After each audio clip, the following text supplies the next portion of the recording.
नमस्ते बच्चों। बच्चों, one short video of the English poem आपके सामने हाजिर है। अब ये जो मैंने दिया है ना, वैसे तो अगर पोएम छोटी है तो छोटा पैराग्राफ है, अगर उससे ज़्यादा है तो थोड़ा सा लंबा, बट ये है कि ये कंप्लीट स्टेंजा मतलब कंप्लीट जो मैंने आपको यहाँ पे दिया हुआ है पोएम का थीम, सेंट्रल आइडिया, जो भी आप समझो। तो आपको जो भी पोएम आएगी ना, आप उसके अंदर ये लिख के आओगे, पूरे पूरे मार्क्स मिलने वाले, मतलब कि हर एक क्वेश्चन का जवाब आपको यहीं पे मिलेगा। आई बात समझ। तो इसके लिए मैंने बहुत इसको ऐसे प्रिपेयर किया है कि लैंग्वेज बहुत इजी रखी है मैंने। आप 2-3 बार रीड करोगे, आपको पता भी चल जाएगा क्या है, पूरा फुल ऐसे रटाफिकेशन करने की जरूरत नहीं पड़ेगी। और साथ ही साथ पोएम के सेक्शन में, सेक्शन बी के पोएम के सेक्शन में आपको जो भी क्वेश्चन पूछा जाएगा आप उसका आराम से आंसर दे सकते हैं। तो शुरू करें फटाफट से इसको। हम लोग कोई टाइम नहीं वेस्ट करना है क्योंकि हमारा कल एग्जाम है, हमें फटाफट से रीडिंग भी करनी है। तो मैं पोएम करवाऊँ, वीडियो अपलोड करूँ तो आपको फटाफट से मिल जाए।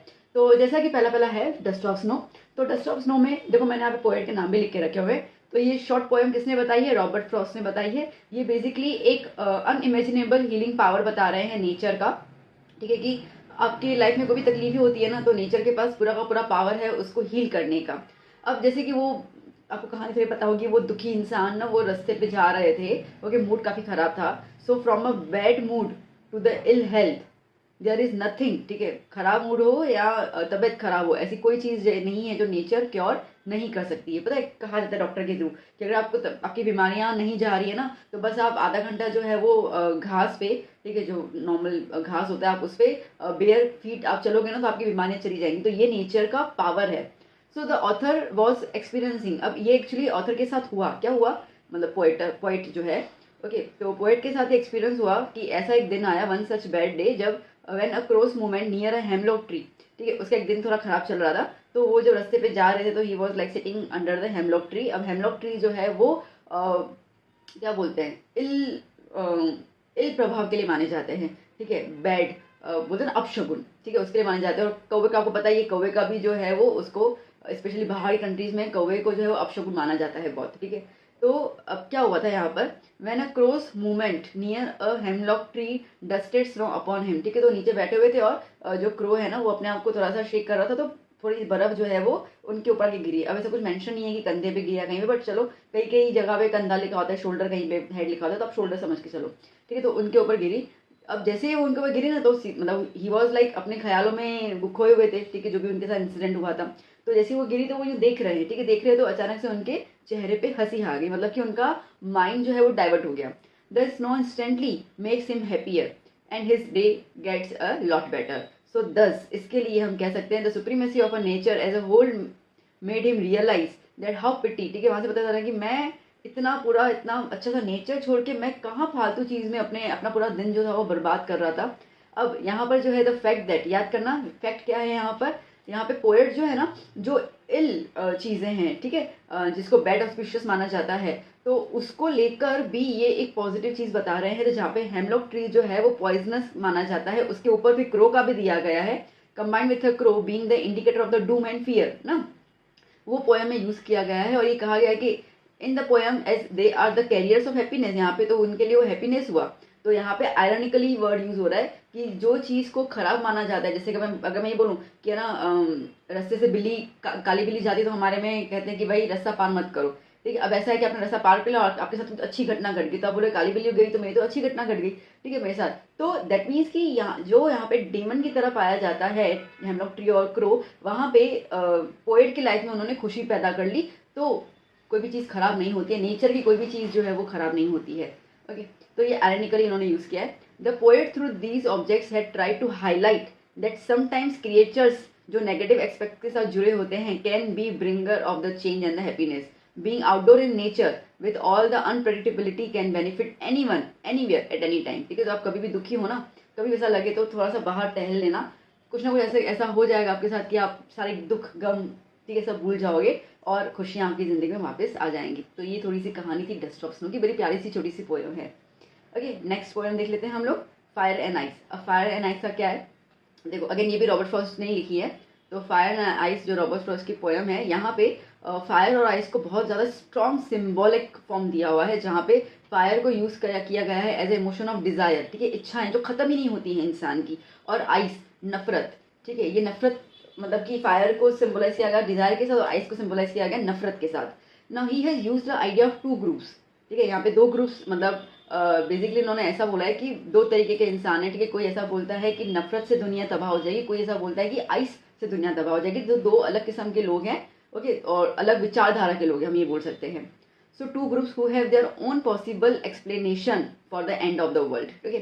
So one is the opinion that fire alone can destroy each and every possibility of life on the earth, while the other things की आइस जो है वो इतना एक्सट्रीमली लो टेम्परेचर करेगा कि अर्थ पे की कोई जिंदा रह ही नहीं, इतनी ठंडी में कोई जिंदा रह ही नहीं पाएगा, and it leads to the end of the world. Both the components are, अब ये हैं तो दोनों के दोनों डिस्ट्रक्टिव, ठीक है। तो यहाँ पे पोएट कह रहे हैं कि ये दोनों के दोनों डिस्ट्रक्टिव है, दे आर सेल्फ डिस्ट्रक्टिंग। और यहाँ पे पोएट जो है फायर और आइस को कंपेयर कर रहे हैं ह्यूमन इमोशंस के साथ, दैट मीन्स की डिजायर और नफरत, ओके, डिजायर एंड हेट्रेड। देखो बेटा, आप खुद भी देख सकते हो, पोएम को आप फील कर सकते हो, ठीक है। जब हमारी इच्छाएं इतनी बढ़ जाती है ना कि हमारे पास कितनी भी चीज़ें होती हैं, हमें उसकी कदर नहीं होती है, ठीक है। जैसे कि समझो आपके पास एक मोबाइल है, बड़ा आपको इच्छा है कि मुझे आईफोन 15 चाहिए, तो जो मोबाइल आपको उसकी खुशी नहीं हो रही, आपकी जो डिजायर है आईफोन 15 लेने की, ठीक है, उसकी वजह से आप ये वाला जो मोबाइल है उससे भी खुशी नहीं ले पा रहे हो, ठीक है, उल्टा दुखी दुखी हो रही है। डिजायर जितनी इच्छाएं ज्यादा होती है उतना ही इंसान दुखी होता है, क्योंकि इच्छाएं कभी खत्म ही नहीं होती हैं, ठीक है। और कई बार तो इन्हीं इच्छाओं की वजह से न जाने कितने क्राइम्स भी हो जाते हैं, ओके। आज कोई भी हम देखते हैं कि इसने इसका मर्डर किया, क्यों मर्डर किया भाई, या तो पैसों की होगा या प्रॉपर्टी होगा, ये सब होता है ना, ठीक है। दूसरा हेट्रेड, नफरत जलन, ठीक है। तो ये चीजें, तो यही दो चीजें हैं जिसकी वजह से ह्यूमनिटी जो है वो कम होती जा रही है। The poet is original of the opinion that he has been very close associated with the fierce desires and consider it, ठीक है। अब यहाँ पे जो पोएट है वो फायर को बहुत ज्यादा कंसिडर कर रहा है, क्योंकि फियर जिसमें डिजायर, इच्छाएं जब खत्म ही नहीं होंगी तो उन इच्छाओं को पूरा करने के लिए बहुत सारे लोग जो है वो नेगेटिव पाथ यूज कर लेते हैं, okay. So it considers capable of bringing human beings on the verge of destruction, ठीक है। सो दस ही कंसिडर्ड फायर, अब उनके हिसाब से फायर जो है वो बहुत ज्यादा डिस्ट्रक्टिव है comparison to the ice. But उनके दिमाग में फिर एक और बात आ रही है, but he thinks that icy hatred is just as capable of as ruining the humans though slowly and steady. हाँ ये है, अगर आप खुद देखो ना तो जहाँ पे भी आग लगती है वहाँ पे बहुत जल्दी से डिस्ट्रक्शन आता है, वो घर जल जाता है, उसके अंदर लोग मर जाते हैं, तो वो बहुत जल्दी देखने को आता है। बट आइस जो है वो धीरे धीरे मौत देता है, ठीक है। तो यहाँ पे हेट्रेड जो है, आप अगर हमारे लिए किसी के मन में नफरत है तो हमें पता नहीं चलेगा, ठीक है। वो हमारे साथ अच्छे से फ्रेंडली बिहेव करेगा, बट हमें पता नहीं, तो वो धीरे धीरे पनपता है, ठीक है। और जब वो एक्सट्रीम लेवल पे हो जाता है तो फिर डिस्ट्रक्शन कॉज करता है। देयरफॉर यहाँ पे अगर अर्थ दो बार समझो कि डिस्ट्रॉय होती है, if earth was to end twice, तो ice would be as just as fire, ठीक है। तो आइस और फायर दोनों का सेम रोल है, कोई भी किससे कम नहीं है। If a fire would lead to the rapid destruction, मैंने कहा कि वो रैपिड है, तो आइस जो है वो साइलेंट डैमेज है। सिमिलरली अगर like if the fire is a pure passion, तो ice is a pure reason, ठीक है। अगर जैसे मैंने कहा आईफोन 15 चाहिए, तो दैट इज द पैशन की नहीं चाहिए, ठीक है। और आइस जो है वो रीजन बनेगा उस चीज़ का, ठीक है। तो यहाँ पे पोयम जो है वो बहुत ज़्यादा आर्टिस्टिकली, बहुत ज़्यादा प्यारे तरीके से देखा लिखी गई है, ओके। यहाँ पे फिलोसॉफिकल पॉइंट्स बहुत ज़्यादा हैं, और हमारे इमोशंस को बहुत अच्छे से वो रूल कर रहा है। और इसमें बताया गया कि अगर हम उनको कंट्रोल नहीं करेंगे ना, तो वो सीधी सी बात है, हम ऐसी, एक्चुअली अभी भी स्थिति वही है, ठीक है। हम लोग उस जगह पहुंच जाएंगे where it is the verge of chaos, मतलब हर जगह पे धरगम लगी पड़ी है, ठीक है। कोई किसी के लिए अच्छा सोचता ही नहीं है, ओके। और ये चीज़ हो गई है। So poem is revolving about the theme of the human emotions are destructive, और उसके दो पॉसिबल फॉर्म्स हैं, ठीक है बेटा। तो इसमें मेटाफोर वाला जो है वो ज़्यादा यूज हो रहा है, बिकॉज फायर और आइस को सिंबलाइज किया गया है, तो मेटाफोर याद करना इस चैप्टर में ज़्यादा आएगा, ओके। दूसरा सम से आई, सम से, तो सम से समझने वाला भी है, तो रिपीटिशन भी ज़्यादा आता है इसके अंदर, फिगर्स ऑफ स्पीच थोड़ा बता दी जा रही हूँ, okay. Now third poem, a tiger in the जू। क्लियर हुआ ना बेटा, समझ में आया ना? ये देखो इतना सही है, अगर आप इसको अच्छे से रीड कर लेते हो, मेन पॉइंट्स मैंने हालांकि हाईलाइट करती गई समझाने के लिए, तो इन्हीं पॉइंट्स का दिमाग रखोगे तो इजीली आपके सामने फायर एंड आइस का जो भी क्वेश्चन आएगा आप you can easily answer it, ठीक है। कोई इसमें टेंशन नहीं है। Now a tiger in the जू, टाइगर इन द जू में क्या है भैया जी? तो अब यहाँ पे जो पोएट है, ठीक है, वो कंपेयर कर रहा है वाइल्ड एनिमल की लाइफ, ठीक है, एक जू में और उसके अलावा फॉरेस्ट में, जो उसका रियल हैबिटेट है, okay. So the comparison between the wild animals freedom and their lives in the captivity is a theme of the Leslie Norris poem a tiger at the zoo, ठीक है, साथ साथ में नाम आ गया।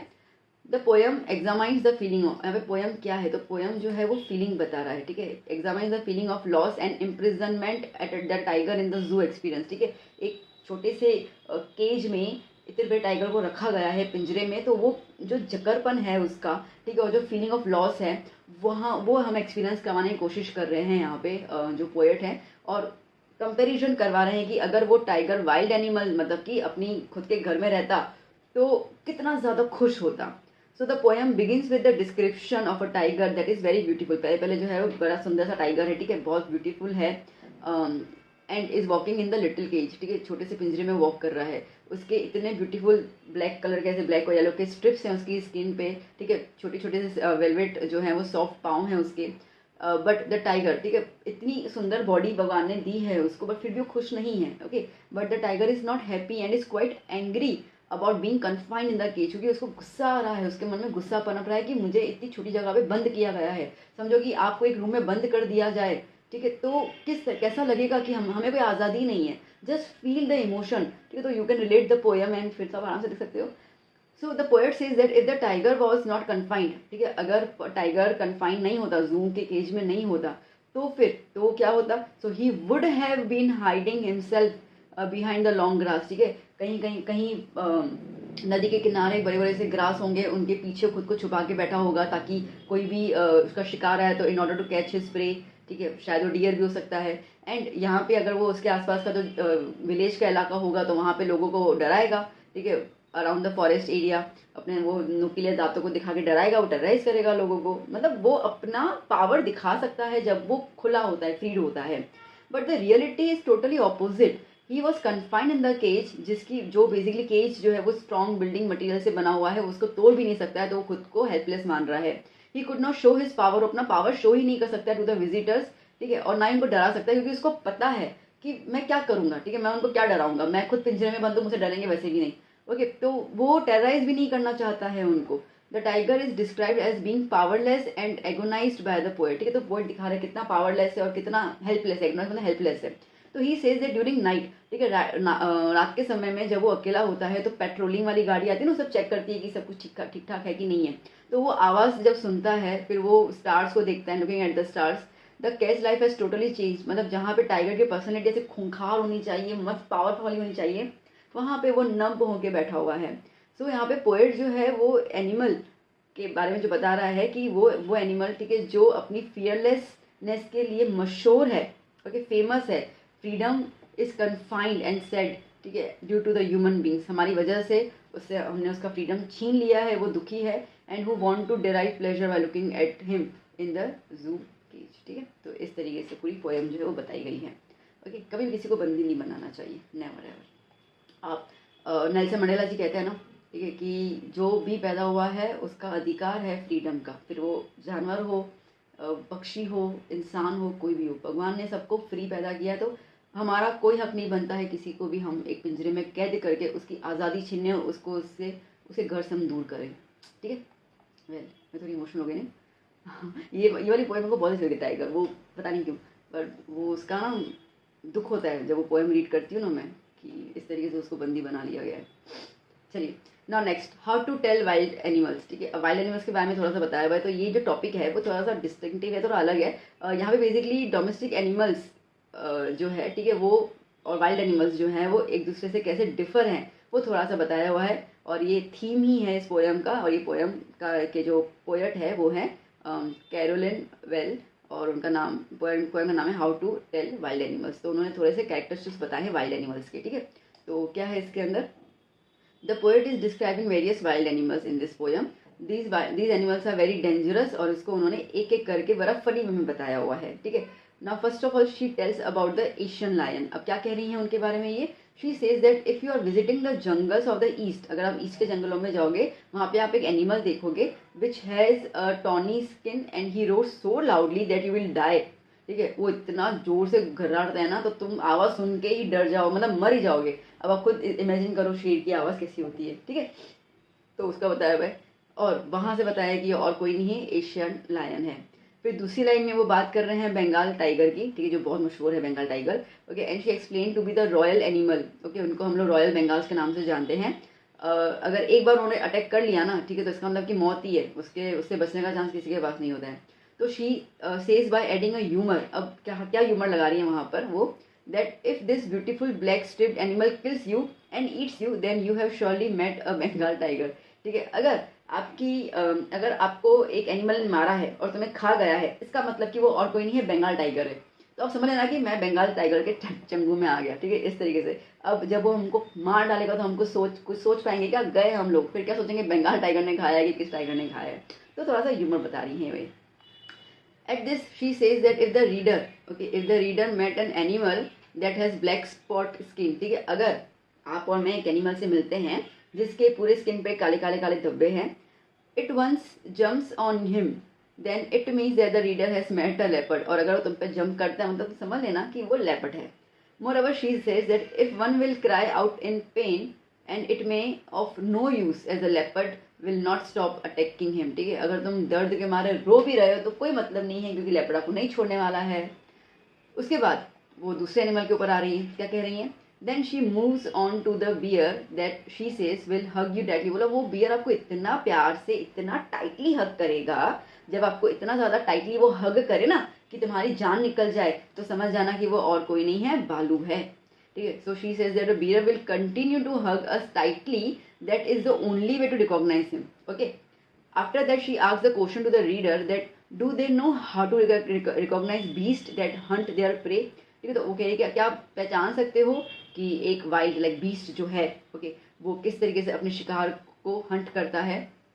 Here she explains about hyena. ठीक है, अब hyena which she thinks have a smiling face and a crocodile have the tears in their eyes. ठीक है, तो hyena जो है वो हमेशा मुस्कुराती रहती हैं, मतलब मुस्कुराते रहते हैं। ठीक है, तो हाइना आपको पता होगा, जब शेर शिकार करता है तो उसके बाद का जो बचता है वो हाइना खाते हैं, जिसको हम लोग हिंदी में लक्कड़ पक्का बोलते हैं। ठीक है, तो ये लक्कड़ पक्का का चेहरा ऐसा है ना कि वो हमेशा ऐसा लगता है कि स्माइलिंग फेस है। सिम्बा मूवी तो देखी होगी, है ना, लायन वाली, तो उसमें लक्कड़ पक्का नहीं आता है। ठीक है, इस तरीके से। और बोलते हैं ना, मगरमच्छ के आंसू मत निकालना। ठीक है, मगरमच्छ के आंसू मतलब कि झूठे आंसू। तो क्रोकोडाइल के, अगर आप किसी एनिमल के आंखों में आंसू दिख रहे हो, इसका मतलब क्रोकोडाइल है। Okay, this can be seen when they are killing their prey. Okay, ये तभी दिखते हैं जब वो अपने शिकार को मारते हैं। The last one in the list is the chameleon. She said that वो एक lizard-like creature है which does not have ears, कान वान नहीं है, wings just like a lizard, ठीक है, lizard की तरह है, मतलब ना कान है ना wings है, वो lizard की तरह है। Only this can help you differentiate between a lizard and a chameleon. Okay, she further says that chameleon has a quality of changing. अब हमें तो पता है ना, ठीक है, गिरगिट बोलते हैं ना उसको, हाँ, ठीक है, हिंदी में, तो जिसके पास क्वालिटी है कि वो अपना कलर चेंज कर सकता है as per the theme of the surrounding. तो यहाँ पर वो एक्सप्लेन कर रही है, if the reader looks at the tree and if he can और she can only see the tree, this means there is a chameleon. अगर आपको सिर्फ ट्री नजर आए, कुछ अपने नजर, मतलब वहाँ पे कैमिलियन बैठा हुआ कहीं ना कहीं अपना कलर चेंज करके, क्योंकि वो इस तरीके से अपनी स्किन को ब्राउन कर लेगा कि जो ब्रांच ऑफ द ट्री है और उसका कलर सेम दिखेगा। ठीक है, तो इस तरीके से वो हर एक एनिमल को एक्सप्लेन कर रही हैं in a very humorous way. Now next is the ball poem. वो वाली पोयम इतनी ज़्यादा खास नहीं है। ठीक है, उसको अगर आप स्किप करना चाहो तो कर लेना, इतनी खास नहीं है वो पोयम, उनसे इतना कुछ खास सवाल मजल सवाल नहीं आते उसके अंदर। अब आई तुम्हारे पास बॉल पोयम। ठीक है, बॉल पोयम में आपको क्वेश्चन दिखेगा, मतलब दिखेगा, मेरी बात को गांठ बांध दो, इसमें से सवाल आने वाला है। सो अभी पोयम किसने लिखी है, जॉन बैरमैन्स ने लिखी है द बॉल पोयम, जहाँ पे एक बच्चे की कहानी है। ठीक है, उसका दुख और उसका जो भी लॉस हुआ था उसके बारे में कहानी है। The poet is talking about a little boy जिसने अपना बॉल जो है वो खो लिया है, एंड वो जस्ट बेसिकली अपने बॉल के साथ खेल रहा था और उसके हाथ से वो बॉल छूट गया। ठीक है, the ball skipped from his hand, और वो एक मतलब नदी बह रही थी, उसके अंदर वो बॉल उसका गिर गया।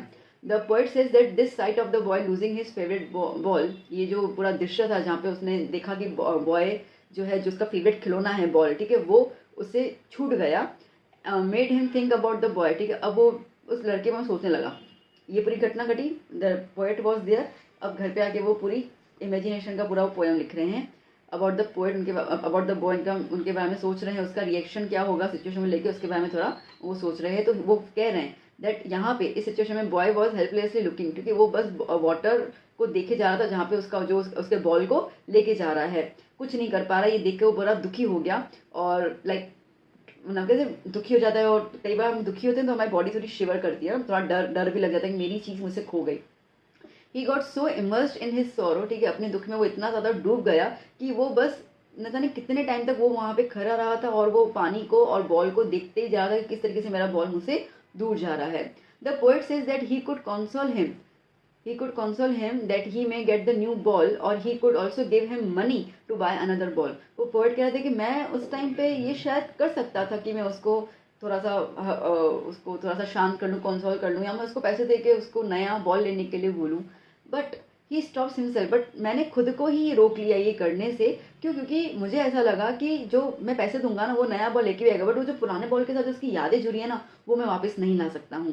प्लस उसको ये भी देखना था, he further says that the time has come for the boy, जहाँ पे वो अपनी रिस्पॉन्सिबिलिटी को समझेंगे। ओके, जहाँ पे वो लड़का अपनी रिस्पॉन्सिबिलिटी को लर्न करेगा कि बॉल खोना is not the one thing, but ball के साथ जो यादें चली गई, तो आप अपनी पसंदीदा चीज़ों को कैसे आप संभाल के रखते हो ये आपकी जिम्मेदारी है, तो ये आपकी रिस्पॉन्सिबिलिटी है। Here the poet wants to say that now the boy will learn the toughest lesson of the life, और toughest lesson ये है of accepting the harsh realities of life, that one day we will lose our loved ones and our loved things। ठीक है, ये materialistic life है और यहाँ पे चीज़ें अगर आपको मिलती हैं तो खो भी जाती हैं, तो ये आपको एक्सेप्ट करना ही पड़ेगा। ओके, जैसे कि अभी आपका कोई आपकी गर्लफ्रेंड, ठीक है, बात नहीं कर रही होगी तो बड़ा दुख होता होगा, आई कैन अंडरस्टैंड। ठीक है, तो अब वो बच्चा बॉल के थ्रू सीखा, आप इसके थ्रू सीख लीजिए कि लाइफ में होता रहता है। ठीक है, तो अपने खास हमसे दूर हो भी जाते हैं और ये फैक्ट है, और इस फैक्ट को एक्सेप्ट करके we have to move on rather than grief में बैठकर। ठीक है, तो that is a simple poem. चलिए, इसमें से क्वेश्चन ज़रूर आएगा, स्पेशली सेंटर राइटर ज़रूर आएगा, तो प्लीज़ कर लीजिएगा। अमांडा की पोएम बड़ी मज़ेदार है। ठीक है, तो यहाँ पे अमांडा क्या है, ज़्यादातर वो पोएम जैसे मैसेजेस बहुत ज़्यादा होते हैं ना, वो वाली पोएम, जैसे tiger in the zoo message वाला है, ठीक है, बॉल पोएम मैसेज वाला है, तो ये मैसेजेस वाली पोएम बहुत अच्छे से आ जाती हैं। अब रॉबर्ट क्लिन जो हैं वो डिस्क्राइब कर रहे हैं एक लड़की के बारे में जिसका नाम है अमांडा, एंड उसकी मम्मी जो उसको हर पॉइंट पे उसको नेगिंग मतलब बोलती रहती है, ठीक है, टॉन्ट मारती रहती हैं। अब क्या हुआ है पूरी पोएम में, और की करके देखते हैं हम लोग। She is first pointed out most probably by her mother for biting her nails and for not sitting in the right posture। ठीक है, तो पहला ऐसा है कि वो नाखून चबा रही है और ऐसे करके यूँ बैठी हुई है, तो सीधे बैठो, उसकी मम्मी सीधे बैठो, नाखून मत चबाओ, तो इस पर उसकी मम्मी ने उसको टॉन्ट मारना शुरू कर लिया। The mother also feels that Amanda, और वो ऐसे लगे अमांडा ऐसे बैठती है जैसे कि बहुत ज़्यादा लेजी टाइप की तरह बैठती है, उसकी मम्मी को पसंद नहीं आता है। अब ये जब घटना घटी, जब वो नाखून चबा रही है, उसकी मम्मी ने उसको टॉन्ट मार के सीधे बैठो, नाखून मत चबाओ, तब एक इमेजिनेशन दुनिया में वो चली गई। Okay, so Amanda imagines herself as a mermaid who lives a calm and relaxing life in a beautiful sea green sea. ठीक है, बस नदी में अंदर समुद्र में एक जल परी की तरह जिंदगी जीऊँ मैं। But further she is naked for not cleaning her room. ठीक है, फिर उसकी मम्मी उस पर चिल्ला रही है कि तुम रूम साफ़ नहीं करती हो, शूज़ साफ़ नहीं करती हो, अपना होमवर्क नहीं करती हो। इस पर उनकी मम्मी चिंकी चालू करके बोल रही हैं। अब जब ये हो रहा है तो फिर उसको वो अपने ख्यालों में खो गई कि यार क्या चिक है यार, क्या काश मैं अनाथ होती, ठीक है, ऐसे करके। तो she then imagines herself to be the orphan because she is now fed up of being watched by her parents continuously. She says that she would have enjoyed freedom. अगर मैं अनाथ होती तो मुझे आज़ादी मिलती, मुझे कोई देखता नहीं, मुझे कोई टॉन्ट नहीं मारता। ओके, मैं नंगे पाँव जो है वो सैंड पे चलती, कोई ना कोई पैटर्न बनाती और एक अच्छी सी जिंदगी जीती। अब ये सोच ही रही है इतने में, ठीक है, इतने में उसकी मम्मी फिर से उसको डांट रही हैं। Now next, Amanda is scolded for eating too many chocolates. अब ज़्यादा चॉकलेट खाएंगे तो पिंपल्स आ जाएंगे। ओके, तो शी इज ऑल्सो स्कोल्डेड। अब साथ साथ में वो सुन भी नहीं रही है। ओके, तो यहाँ पर उसकी मम्मी कह रही है कि तुम सुनती भी नहीं हो मेरी कोई भी बात। So now Amanda thinks of, अब इस पर अमांडा फिर से सपनों में की दुनिया में चली गई, जहाँ पे वो कह रही है कि काश मैं रपुंजल जैसी होती। अब ये रपुंजल जो है, जैसे हम सिंड्रेला की कहानियाँ पढ़ते हैं ना, ठीक है, तो उस तरीके से एक फेरी टेल की एक कैरेक्टर है जो एक बड़े से टावर में रहती हैं। In the tower she will be alone and live peaceful life, और उसके आसपास कोई भी नहीं हो, वो ऐसा चाहती हैं। Finally her mother asks to stop being moody. ठीक है, अब वो कह रही है कि मतलब वो कुछ बात सुन नहीं रही है, वही कर रही है, तो वो उससे में कह रही है कि मूडी बनना बंद करो। अब एक सवाल इस पे आता है that do you think Amanda being moody. Okay, तो वो आपको यहाँ पे आंसर लिखना है। Okay, because she does not want any one to blame her for harassing her daughter. वो मूडी वो अमांडा जो है वो उसके में कह रही है कि तुम मूडी मत बनो। क्यों? क्योंकि अगर कोई भी घर पे आएगा तो ये मूडी मतलब कि यूँ मुंह फेरना, ये करना, ऐसे मत, मतलब रिएक्शन मत दो इन शॉर्ट। ठीक है, तो उनकी मम्मी का ऐसा है कि कोई भी घर पे आएगा तो उनको क्या लगेगा कि मैं उसको इतना ज़्यादा परेशान करूँ अपनी बेटी को, तो मेरे को सब चिल्लाएंगे, मेरे पे सब ब्लेम करेंगे। So she does not want any one to blame her for harassing her daughter. At this time the poet has not return any reaction. अब इस टाइम पे जब वो चीज़ हो रही है तो तब अमांडा की साइड का कोई भी रिएक्शन नहीं बताया है। The constant nagging has made her so sad that she has even stop to imagine herself. ठीक है, अब तो इतना ज़्यादा कि अब तो वो कुछ सोच भी नहीं रही है। So she use to do so in order to, अब वो सोच भी रही थी तो अपने ख्यालों की ज़िंदगी में ऐसी थी कि भाई बस मुझे यहाँ से भागने का मौका मिले from this continuous harassment and the dominance of her parents. ठीक है, ये वाली चीज़ है। कोई भी चीज़ हद से ज़्यादा अच्छी नहीं लगती है। तो यहाँ पे अमांडा, देखो आप अमांडा वो टाइगर इन द जू रिलेट कर पा रहे हो। ठीक है, टाइगर को हमने जू में रखा था तो कितना वो एग्रेसिव हो गया था कि मुझे आज़ादी दो। यहाँ पे भी अमांडा एग्रेसिव हो रही कि मुझे आज़ादी दो।